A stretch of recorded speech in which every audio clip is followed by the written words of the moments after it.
السلام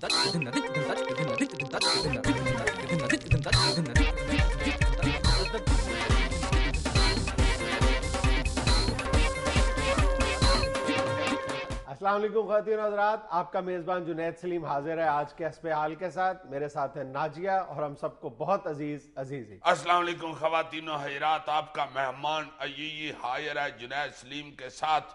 گفتگو ہوگی برابری کی ٹکر پہ ہوگی اور انصاف کی بنیادوں پہ ہوگی اور سچ کے پڈسٹل پہ ہوگی.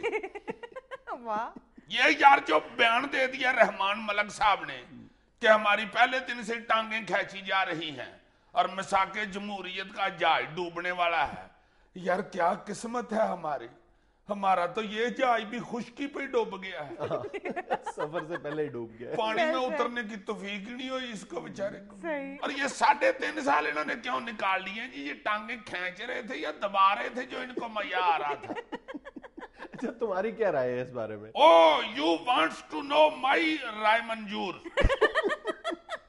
Yes, okay, I am telling you my opinion. Opinion? عزیز صاحب. Yes, okay. دیکھو جی، یہ جو رحمان ملک صاحب ہیں نا، یہ وہ بھائی صاحب ہیں جنہوں نے میرے مرشد پاک معشد کے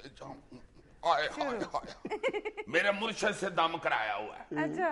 یہ اور میرے مرشد جو ہیں وہ آخری حد تک صلح جوئی کا مظاہرہ کرتے ہیں، پیار محبت کا مظاہرہ کرتے ہیں. نون لیگ سے جھگڑا ہو جائے، کاف لیگ روس جائے یا ایم کیو ایم بلا لے، سب کے ساتھ صلح جوئی کافی دیر تک یہ سلوک کرنے کی کوشش کرتی. ٹربل شوٹر رہے ہیں. اب جو انہوں نے ایک دم کہہ دیا کہ پہلے دن سے ہماری ٹانگ کھینچی جا رہی ہے، مساق جمہوریت کا جہاز ڈوبنے والا ہے، تو اٹس مین کہ this is something wrong.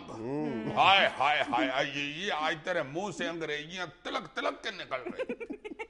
تو اس کا مطلب تو پھر یہ ہوا نا جی کہ بھائی جی کے نون لیگ اور پیپل پارٹی کا جو اتحاد ہے اس کا بھی جہاز ڈوبنے والا ہے. تو اگر اس کا جہاز ڈوبنے والا ہے تو اس کا مطلب ہے گورنمنٹ کا بھی جہاز ڈوبنے والا ہے. بات تو تم نے بڑی پتے کی ہے، لیکن دور کی کوڑی لے کے آئے ہو میرا خیال ہے. تو نہیں ادھر ہی پڑی ہوئی تھی، چکھی نہیں، میں نے میٹھی تھی یا کوڑی تھی وہ تمہیں پتا ہوگا.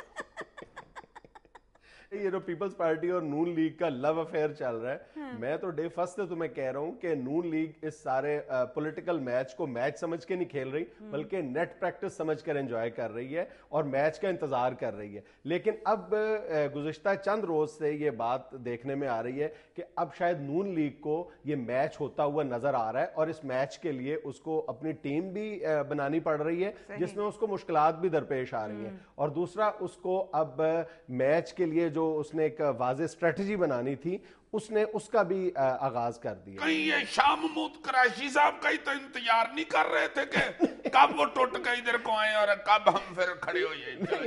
یہ بہت میرا خیال ہے ارلی ہوگا یہ کہنا کہ شاہ محمود قریشی صاحب کا بھی آنے والے سیاسی منظر میں کوئی مقام ہوگا یا نہیں، اور اس کے اوپر بیس کر کے نون لیگ اپنی اسٹریٹجی بنائے گی. یہ بہت پری میچور ہوگا کہنا. لیکن میرا خیال ہے یہ تو سننے میں آ رہا ہے کہ شہباز شریف صاحب کے ساتھ ایک وہ میٹنگ کر چکے ہیں. ہاں، اس لیے کہ نون لیگ کو بہرحال دیکھو، سیدھی بات تو یہ ہے کہ جنوبی پنجاب میں ایک قادآور شخصیت کی تلاش تھی، اور اگر وہ شاہ محمود قریشی پر ہاتھ رکھ دیتے ہیں تو یہ نون لیگ کا ایک بہت بڑا مسئلہ حل ہو جائے گا. کیونکہ ان کے پاس جنوبی پنجاب میں نون لیگ کے پاس جو سب سے قادآور شخصیت تھی وہ جاوید ہاشمی صاحب تھے نا. تو جاوید ہاشمی سے کبھی بھی جو نون لیگ کی جو ٹاپ لیڈرشپ ہے وہ ایٹ ایز نہیں رہی، وہ کمفرٹیبل ریلیشن شپ کبھی بھی نہیں رہا شریف برادران کا اور جاوید ہاشمی. اور جاوید ہاشمی صاحب نے پچھلے دنوں جو اسمبلی میں بڑی ایک دھماکے دار تقریر کی ہے، اس کے بعد تو انہوں نے جو نون لیگ کی قیادت ہے اس کو بہت سارے گلے شکوے پیدا ہو گئے جاوید ہاشمی سے. ہاں بڑا رگڑا تھا انہوں نے، مجھے یاد ہے.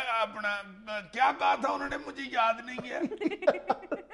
انہوں نے بڑے مطلب واضح الفاظ میں کہا تھا کہ کوئی بھی لیڈر جو ہے وہ اس ملک کے ساتھ سنسیئر نہیں ہے. یہ تمام لوگ یا تو جدہ میں اپنی جائیدادیں بناتے ہیں، یا اسپین میں یا کوریا میں یا لندن میں اپنی جائیدادیں بناتے ہیں، اور یہ لوگ سیاست یہاں کرتے ہیں، مال باہر بناتے ہیں. تو ظاہر ہے کہ لوگوں کے لیے سمجھنا مشکل تو نہیں ہے کہ کس کی طرف ان کا اشارہ تھا.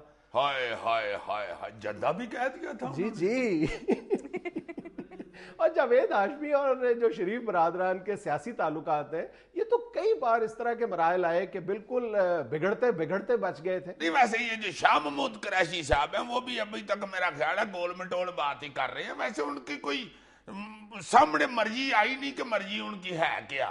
ابھی تک وہ خود شش و پنج کا شکار ہے نا کچھ لوگ, اور جس طرح وہ خود فیصلہ نہیں کر پا رہے اسی طرح جو سیاسی مبصرین ہیں وہ بھی ان کے بارے میں کوئی واضح اوپینین قائم نہیں کر پا رہے. وہ بھی ششو پنج کئی بلکہ ستو اٹھ کا شکار ہے.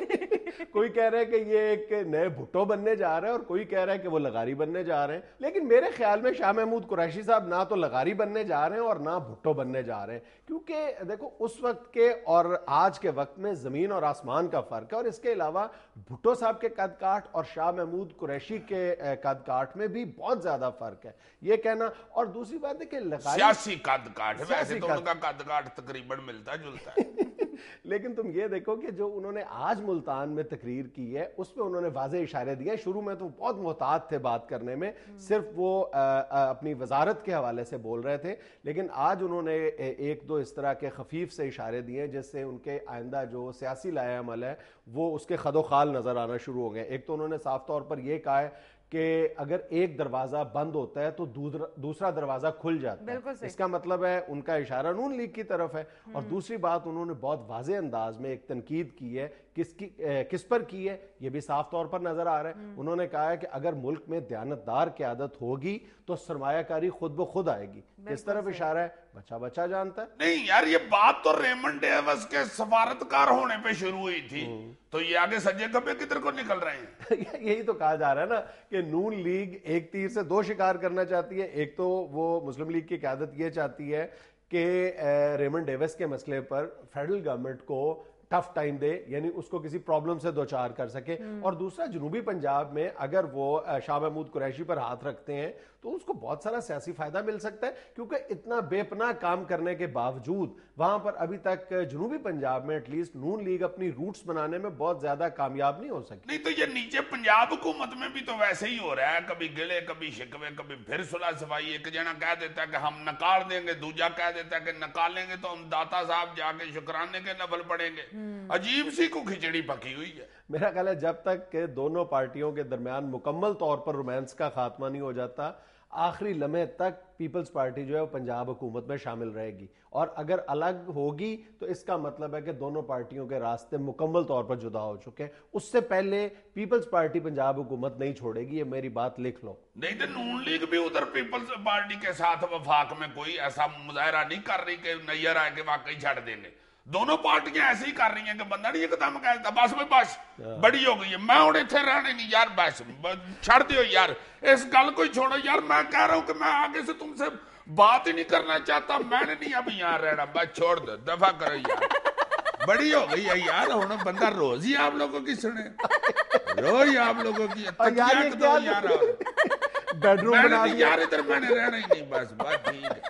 اٹھ کے بات کرو, کیا مجھے تنگ نہ کرو, میں نے نہیں ادھر رہنا. یہ شو ہے کیا ہے, حد ہو گئی ہے ان لوگوں کی یار, عجیب ہی حرکتیں کر رہے ہیں. پتہ ہی نہیں چل رہا ان کا کہ گلے ملنے کے لیے آگے بڑھ رہے ہیں یا گلا دبانے کے لیے بڑھ رہے ہیں, ہاتھ ملانے کے لیے بڑھ رہے ہیں یا ہاتھ کرنے کے لیے بڑھ رہے ہیں. ایک دم کرسیاں چک لیتے ہیں, ہلا ساتھ ہی رکھ کے کہتے ہیں بیٹھو جناب بٹھانے کے لیے. وہ جب بیٹھ کے سیدھے پدرے ہوتے ہیں تو پچھلے شروع ہو جاتے ہیں, پھاڑا پھاڑے نو بس بڑی ہو گئی ہے یار. ایک ادے کا سر پاڑ جاتا ہے پھر خود ہی اس کو اٹھا کے لے جاتے ہیں پٹی کرانے کے لیے. ابھی خون والی بوتل لگاتا ہی ہے ڈاکٹر تو پیپ کے اوپر پیر رکھ کے کھڑے ہو جاتے ہیں.